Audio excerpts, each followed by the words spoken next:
Bonsoir, bandeko na ngai ezanga mamuluba. En tout cas, nga botolere nga ka mikolo oyo na mongongo na nga mabe oyo kande boyebi bagripe bakusukusu ekangaki nga me likambo te so mpe na bina fanda ntina zela nabika complètement baévénement mpe na Congo ezokosalamaka soki oyo esalami letambo ozoanalize yango mosusu mpe esalami ka ndenge wana bwete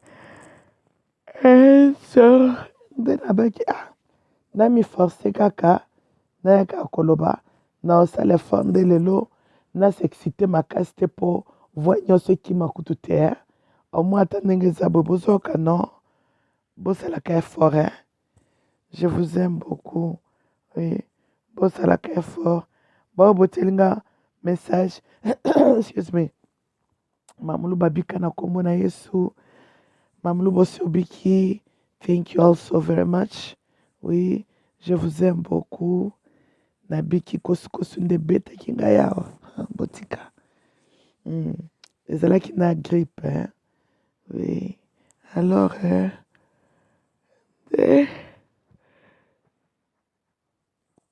lelo nangi tobeta mwa marche en arrière mokie ya mingi te me ya mokie nalobi pourquoi est-ce que bato ya IDPS se lamenter que Joseph Kabila et sa famille se sont dirigés vers l'Afrique du Sud et que son frère aussi Zoé voulait faire la même. Bon, déjà les discours patati patata, balobi ke yende alingaki commandité coup d'état entre guillemets coup d'état contre Chilombo comme na flashaki bino l'autre fois coup d'état qui semble à ne pas être un coup d'état qui est selon seulement ce qu'il interprète comme un coup d'état pour tolobela nano wana plutôt kozonga na makambo ya Kabila nalobi mutu normal na vie ntango asala likambo eza pour aboutir à un résultat n'est-ce pas bon François Beya que ça soit Joseph Kabila na ye bayokani basala coup d'état ndenge bato ya IDPS bazali koprétendre mais c'était pour na aboutir à quel résultat right parce que Congo ndenge zana tout celui qui va vouloir faire un coup d'état là maintenant là et qu'il n'obtient pas la bénédiction ou le support il y a États-Unis right et les Occidents donc bokonzi wana ekozala rejeté tokani akomisalela président ye moko dans sa tête bakoreconnaître ye te right parce que kozala pe président c'est une autre chose mais il faut pe Nations Unies bandima yo le grand donateur des Nations Unies eza tobandina avec les États-Unis d'Amérique. États-Unis d'Amérique influençaka beaucoup de pays occidentaux. Donc ceux qui bango baza contre yo nayebi te bakondimela oyo ki président yango ya ndenge nini point d'interrogation. Dans un autre mot, même quand le Congo s'est retrouvé avec Mobutu, c'était avec la bénédiction des Occidents, y compris les États-Unis. Quand Laurent est devenu président, c'était encore avec la bénédiction des Occidents. Les États-Unis ont joué un rôle. Que ce soit Joseph Kabila, que ce soit Chilombo maintenant. And so, nazomona jusque-là, Chilombo na bebani, na ba parrain na yete, pona, excuse me, balukaba, balongola batia, François Beya, non. Bolimbisanga bandeko na bapongi na bamgongo mabe. I tell you I'm a mess. I'm a mess. Tolandi and so tukitse mgongo and so nazomona te eza na nzela te toyokani and soki États-Unis allaient choisir ce genre de style pour ne changer le régime na DRC, ils auraient fait ça tant que Joseph était au pouvoir. Parce que ce style-là était bel et bien sur la table. En utilisant le peuple, basala, soulèvement populaire et les soldats américains, bien sûr na certains éléments na kati ya entre guillemets opposition bakolingaki baarme bango bakoti na Kinshasa bakangi Joseph Kabila balongoli ye sa lettre de cette manière là. Mais ça là, ce n'est pas de cette manière là que Tshilombo est devenu président. Et pour finir, le style Yakosala coup d'état euh, est un style vraiment où ils ont continué kaka na ba français na ba belge. C'est un style archaïque où que le monde n'est plus intéressé en cela. Et surtout quand il s'agit na Congo, bandeko na nga na yebisaka bino bozwaka Congo lokola ba Mali te, lokola ba Burkina Faso te, lokola ba Burundi te. Congo est un grand pays au centre de l'Afrique. Congo est un pays très très logistique. Avant de laisser Congo plonger in chaos, surtout en pleine ville de Kinshasa, en tout cas Réunion et Kosalama, ya kafu ya makasi penza parce que ba repercussions ya chaos na Kinshasa soki tolobi topese yango ça ne vaut pas la peine.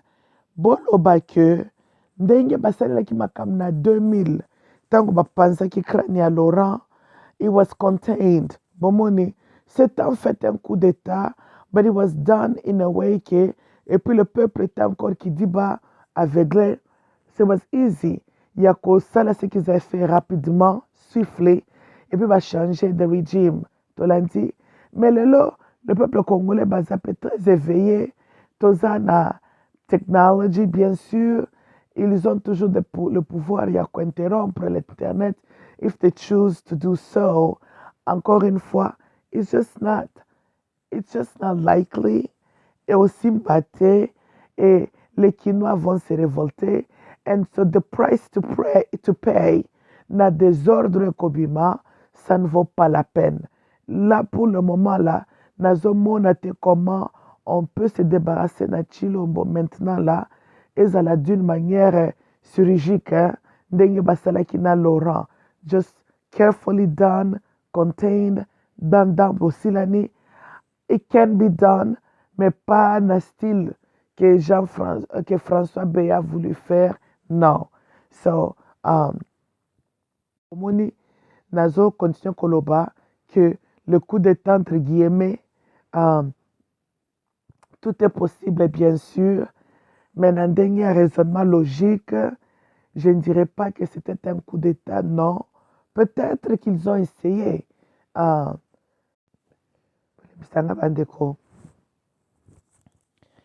y a une possibilité, bien sûr, que peut-être, cause de la batanta qui batala level, il y a vigilance, la sécurité de la part, il y a Tshilombo. Maybe, on a que tout est possible, mais je ne pense pas que ce qui réellement l'idée était à exécuter, ou bien à carry out un coup d'État, que c'était de cette manière-là qu'ils le feront, parce qu'ils savent qu'ils ne vont pas réussir et qu'on plonger le pays in a total chaos, en commençant par la ville de Kinshasa.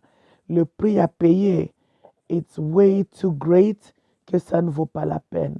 Si on veut enlever Tshilombo par manière forcée, il faut d'abord lui faire haïr par le peuple congolais et laisser les Congolais eux-mêmes faire un soulèvement populaire contre Tshilombo. Bien sûr, ils vont obtenir des soutiens venant de l'extérieur, mais devant, ça serait le peuple congolais. Or, avec le climat actuel, Tshilombo Azalina nous jouir d'un grand support, il y a peuple congolais. C'est encore une fois, Bamasolo ya coup d'état, je pense qu'ils allaient, Batwana ya limeto batele makana balabala, bazali kolobaloba biloko na bango pour se consoler et aussi créer une forme de distraction et puis qu'on victimise Tshilombo na masolo oyo. S'ils ont des comptes à rendre ou bien des règlements de comptes avec François Beya, ils n'ont qu'à les faire, mais pas combattre derrière coup d'État. Ils allaient qu'au sambouissa, coup d'État et ça la makabongo te, you know. Mais ce qui vraiment c'était coup d'État, et vous dites que Azaki chargé en matière de sécurité, alors son style de faire le coup d'état est like very amateurish, very amateur. You know, même moi, je pouvais développer une idée plus mieux que cela. Et on a zoloba que ce sont des conneries, ils ont un coup d'état, ils ont un règlement de compte, batika ba distraction, ya pamba pamba. Deuxième point, bato IDPS, surtout bato botelemaka na balabala. Ejena kabino te, tango kakabino, o kabila batie na résidence surveillée, kakabino, o kabila kei na Kolwezi, kakabino, kabila baboya mata na avion, me akomi na Kolwezi ndenge nini, apumbwaki na butu, kakabino, o kabila tikali kuna na South Africa, akozonga lisusu te, kakabino, kabila zongi, o juste bozalaka bato ya mshindukai, bomoni te ke bozalaka lokola na bato yango bayaka koyoka bino koma mutu moko koza na liloba mibale, soit kabila azali na maboko na bino ou il n'est pas tokani, mais il ne faut pas lelo aza soit disant na maboko na bino lobi aéchappe bino, lobi kuna kozala na maboko na bino, lobi kuna koéchappe bino, siko ye akomanditaki entre guillemets coup d'état osusu ndenge nini, parce que bino bolobi baaméricain bazoko surveiller nde bongo bolobela bato atuti na ne, n'est-ce pas, ke baaméricain bazoko surveiller ye kabila aza wana moye te, c'est cela siko baréunion bacoup d'état ngo ye na complice na ya bafrançois bea esalamaki koma, botika batéâtre tokani ezokoramene biso koquestionner même masolo ya Jean-Marc Kabund, on dirait ezaka bajeune na bino kaka, eza bino na bino bosala biso badistraction pamba pamba, tobandaki koloba masolo ya economy tolandi, comment kodévelopper économie na kati ya Congo, comment kodiminuer taux ya chômage, comment kosécuriser les frontières nationales, comment kofortifier FARDC, comment kodévelopper basecteur industriel na biso, en fait comment komema Congo vers un pays industrialisé. C'est ça ce que tozalaki nango na mesa avant bobanda bathéâtre ya Jean-Marc Kabund, lelo ezali François Beya ekomi Kabila na Zoé, botika bacomédie Tshilombo asali presque 4 ans yango na pouvoir, n'est-ce pas, 4 ans na pouvoir, tolingi tomona barésultat, taux de chômage ekiti te, Congo ezali vers direction industrialisation ou pas, franc congolais ezomata to ezomata te, botika badistraction na bino pamba pamba tolandi, quand les Américains seront prêts ya kosala Tshilombo coup d'état, on va le faire tolandi, to na besoin na bino boyelaka biso bathéâtre pamba pamba te.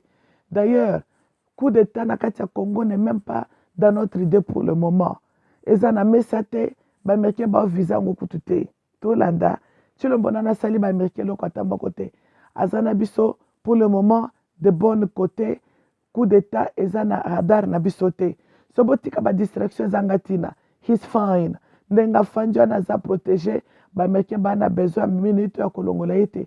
Mais ceci dit, Tshilombo kozala zobazoba pe te, yebela Mobutu était notre enfant chéri à nous, non seulement aux Américains, un enfant chéri des Belges. We love that man. Tolandi, mais tangu tozalaki son intérêt na ye te, tokani kaka Belge na Américain basilanaka na Mobutu, on dirait batikalaka ata koyeba ye te. Donc si tu connais ce qui est bon pour toi, yebela bongisa armée, bongisa mboka, bakongole ba continuer kolinga yo. Après que la tension avec Russia et subside, tozolanda baaméricain bakozonga kotirer sur attention na yo toyokani. Well, pour le moment tuye ndenge Mobutu azalaki mpona biso pendant la guerre froide. Well, I'm being honest here, you know. Well, yeah, you know, okanisi nini ke bolingo na biso na yo ezali l'éternel, pour les meilleurs, pour les pires, comment nous parlons de politics, you know. Non, notre relation avec toi est une relation d'intérêt. Boite, well, yeah, yo poye biango, non? Alors, den alobi, talaka rétroviseur, tire les sons na oyo komelaka bobaka liboso na yo. Tokani, oui. À la fin de la journée, tu n'es qu'un autre président noir na kati Afrique. Tendance panafricain aussi. Oui. Bat discours na yo lobaka, ils vont nous faire la guerre. Tout ça l'attention, il wana banani. Les États-Unis bayebi ke yo zal tantôt. Well, Chilombo, normalement tolingaka kozwa bato baje ba 50, you know. Tozwaka bato jeune, poto utiliser bango pendant longtemps. Mais yo bazio na kimukolo, yebela. Zala mayele, yebela. Tokani, dans 5 ans, 10 ans, si tu comptes toujours être à la tête du Congo, si tu voudrais toujours être habité au Congo là dans la tranquillité, ton sort restera entre les mains des peuples congolais. Tokani, oui. Ne continue toujours pas à compter sur les Américains et la Belgique et la France. Non. Compte sur nous pour le moment parce que we need you there pour le moment. Potozana na diabulo yaba riso yo mikolo balamukeli biso biente. Right? But we'll be done with them pretty soon. Well, makamwana tu yaba Ukraine et tout ça là. Toko calmer ango. Well. Donc, la troisième guerre mondiale, l'autre, Joe Biden a la jeune inflation est aux États-Unis, poll numbers zanase, na vice-président makambo na ya ba Ukraine et frontière na Canada, tout ça les ba distraction, ok? Loko na ba distraction yo pozo sala na ba François Beya, na ba Kabila, na ba Paul Kagame. C'est ça, ils ont même genre ba distraction. You know that, right? So, but then alobi ke yebela, yebela. Kolanda batwana balimete te. Baza batu moko bazuloba kasi bamelaka chichampa so biloko nini baza na bamonde na bango ba fantasme. Mutu ata moko azolinga sala coup d'état te, you fine. Mutu asala loko te. You know that too, right? Come on. Tika ba comédie ozo sala. You know we're protecting you right now, right? Right. So, tokotika mabe komela ote, no. You know? I mean, mabe ko komela na minute oyo ezo avantage ba Américain en quoi? Ne le côté, right? No. So you're fine, okay? You're fine. Mais conseil kwa mamulo bepa na yo. Bongisi économie, peuple wana basepela na yo. You will need them après que les États-Unis aient terminé avec Russia. Tango bakoyokana et que yo aux assos nécessaires te. À ce moment-là, yebela. Tokani, ok. Deuxième likambu ya Kabila na South Africa. Encore une fois, bato IDPS. Bato alimete bozalaka normal, ko bozalaka te fort. Ya koluka kozala normal. Ngalobi, bino nde bosalaki South Africa bakoma bali ya DRC. Oh, nabi boy, Mobutu, banani babeta Mobutu, virgule na sima. South Africa, n'est-ce pas? Avec Nelson Mandela. Boyete, South Africa na Nelson Mandela. Baza, balie ya Bill Clinton na Paul Kagame. Boyete, well, yeah. Ennemi na yo lobby, as ennemi na yo lelo. Na comprena kaya moko raisonnement. Ya bato IDPS te. Bino nde bobongo la ka ba ennemi bokomisi bango balie na bino to ndenge nini. South Africa, ok, ngana ede bino, ok? Bokanga likambo na lobi une fois pour toutes. Les pays ya vis-à-vis hostile contre le Congo DRC eza le boyebi, Uganda, well, Rwanda, Uganda baza neti te. Mais Rwanda is connu, right? Pays hypocrite. Oyo baza balie ya Rwanda. Mena biso bazalaka neti te ezali Zimbabwe. Ezali South Africa. Toyokani, botala how they behaved dans le passé. South Africa na Zimbabwe baza pona biso te. baza ba grand allié ya Paul Kagame na ba Bill Clinton. Tolandi, hein? Pour le moment, moi, handicap ezali côté États-Unis dans le sens que Joe Biden aza vraiment chaud na makambo ba Bill Clinton basel na kango te. Il a le remords. Ye moko alobaki yango he feels horrible na makambo esalami na kango. Tokani? But na mito na bino botikala kokanisaka te ke South Africa, Zimbabwe baza ba allié ya DRC. Soki Kabila alingi akima, soki Kabila koluka appui ekozala Zimbabwe, ekozala South Africa. Toyokani, c'était comme ça babeta Mobutu virgule na Mukongo. Tozokane Laurent mpe bayaki mpe kobeta ye virgule parce que South Africa, Zimbabwe, ils sont au lit avec Paul Kagame. Paul Kagame azali allié munene ya Joseph Kabila. Boti yango na ba mito na bino. Alors arrêtez South Africa tokanisaki eloko nyasika bokanisaki. Eza lokola chrétien lali alamuki alobi Satan za mabe tokanisaki. Yo omonteke yo ndoza normale te. Yo salaki Satan malamu poko mamabe.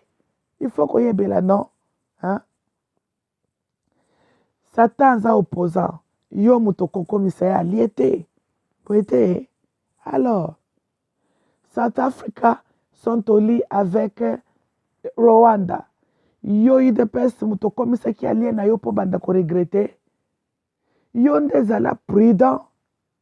Chilombo s'il connaît ce qui est bon pour lui, ayebi que politics ya DRC na South Africa eza politics ya lisu polele keba baza likolomoko na biso likolomoko na mbetu na baenemi na biso. Eza secrété. Zimbabwe, c'est la même chose. Hein? Chaque fois qu'on a voulu traiser la richesse na Katanga, na DRC, ezala côté bayiba biso mbongo, to bayiba biso minéré, et que balingi balekisango côté à South. Et les caca avec feu vers Zimbabwe, et puis que na South Africa. Et ya bananango, ezali secret stay. Boete, alors botika ba distraction pamba. Oh, batutu bakendaki na South Africa, Kabila et sa famille, na ba politicien mosusu, zepa linga kende South Africa, tokebisi bino, botika bilobela. Yango moni batu bazoka bino sérieux te. Boza lokola bomelaka ba bangi, boza lokola batu moko boza na monde ba fantasme, botelemena na balabala, chômeur que vous êtes, 4 ans au pouvoir. Bapesi bino ata musala ta kiroulage te. Boyaka wana tous les jours. Entra koyembaka pour un seul individu. Et puis groupe moko ya batu moko batelemi bakosaka bino lokola bana mike. Bokozo mayele te, hein? Bozo mayele tokani boluka misala botia chilombo pression économie ebonga lutte ya mamlupa eza pe pona intérêt na binoti. Soki économie yango ebongi taux de chômage ekiti, est-ce que bino bokotelema na babalabala bobelelaka faci béton vous serez en train de travailler bozo kozwa pe salaire na suka ya sanza bolesa pe basi na bana na bino. Mais tala ndenge baza kosala bino ba chômeur chronique, hein?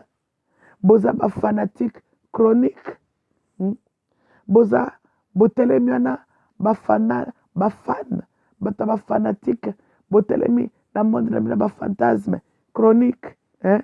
Faci beton mukwatombolo mo wale mai yoko wo wale mai mukolo nini kaka ye mwana ya faci beton mo wa mai yoko wo wale mai mukolo nini mai yango ye lak mukamba to fleuve Congo to sikipe ba ya banjili to ya nkamba esalamaka kaka nde mpona mukwantombolo yango na bino yango yoko ko wo wale mai te yo mpo okoki kolata kazaka malamu te yo mpo okozala mpe mutu na miso ya bato te. Congo ezali ya famille Tshisekedi na mukwantombolo na yo poni bozalaka boyeko soki bakritike bino bakritike bino bozala ta mayele ti, hein? Bazozoba bino lokola bana mike otelemi wana Année prochaine, les élections, ce qui veut dire, Chilombo a gagné l'élection en décembre 2018, n'est-ce pas? Bon, entre guillemets, il a gagné, il est déjà président. Cela veut dire que décembre, il y a 2023, 5 years, 5 ans, 5 long years, 5 ans, right? Yo telemika kawana, chaque tongo, olati chemise na yo esila mai na makila, oyo telemi na balabala. Viva, IDPS viva, Fachibeto, Mukwatambolo, le Mukishi et le Boye. Est-ce que, osa normal, plus pire, batata mikolo, naba mama mikolo, naba jeune, obako kesa la misala, bako misibino ba chômeur, hein? Poya kotele molekisa katana yo, viva, IDPS viva. Ba réunion d'engwane koko salama peut-être une fois après 5 ans. Tant que la campagne électorale, ça on peut encore comprendre. Mais pas pendant 5 ans quand même. Chaque jour. Do yo lam kake pa ina yo. Hein? Ok bimi ok ino kotele mana balabala. Pour glorifier un individu. Oza dengenin. Est-ce que ça tout normal? Et puis makambo ba yebisa kabino na ba batu na bino ba para sango. Babuka kabino be lokuta na lokuta. Boso mayele botala bavenir ya bana na bino botia pression ndenge bolingi kobima na babalabala bosala marche mpo na kolobelela likambo ya chômage ekita bosala marche courant epela partout na ville ya Kinshasa bosala marche mpo na barrage Inga bosala marche mpo na régie des eaux na SNEL bakoma privatized elongwa kozala bakompagnie ya l'État parce que l'État vous a échoué ezosala te esimbaka te bapdg wana il faut batambola. Nous avons besoin ya kokase ba régie des eaux na basnel na ba morceau surnommé yango gouvernement ekoya ko overall kotala yango parce que ezali power and utilities mais tolingi bacitoyen privé nde baya komanage bakompagnie wana tant tokozala tomorcele yango mais ezala just one big company ndenge ezozala te ke SNEL ou bien IDPS nde makambo bino efo bobima na balabala botelemela yango wana epuis okocreye emploi botangaki bakiingénieur to botangaki bakiingénieur te baélectricité bazalaka wana parmi vous to bazalaka te otangi kotanga ya pamba otelemi na balabala mpo gangaka faci beto bokoatombola mumo wale mai perte pensa perte ya badiplôme perte pensa ozomonaka perte kaka ko perte